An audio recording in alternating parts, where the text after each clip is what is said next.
যায়, এরকমটাই হয়ে যায় আর কি। তো যার কারণে অনেক বছর যাবতীয় নিজের জন্য কখনো বাজেট করা হয় না। নিজের জন্য এখনো করা হয়নি, ফ্যামিলির জন্য আগে, মা বোন ভাই বোন সবার জন্য আগে, দেন যদি থাকে। এই বাজারে তো বুঝতেছেন পরিস্থিতি কি।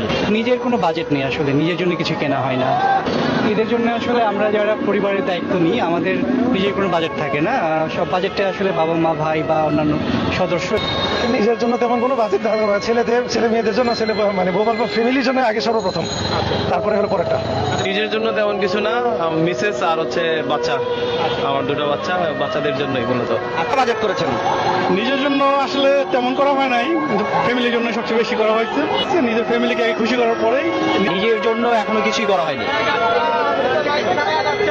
এটা আসলে সবসময় কেনা হয় হচ্ছে 28-29 রমজানের দিকে কেনা হয়। আগে ফ্যামিলির জন্য কিনে, পরে লাস্টের দিকে বের হই আর কি নিজের জন্য কেনার জন্য।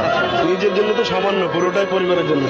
নিজের জন্য বাজেট আসলে তেমন কিছু নাই, ফ্যামিলির জন্য, ওয়াইফের জন্য, শ্বশুর বাড়ির জন্য, ভাতিজা ভাইগনা, এদের জন্যই, বাবার জন্য। আগে যে পরিস্থিতি, এতে ফ্যামিলি সবাইকে কন্ট্রিবিউট করার পরে নিজের বাজেট থাকে না বললেই গেলে চলে।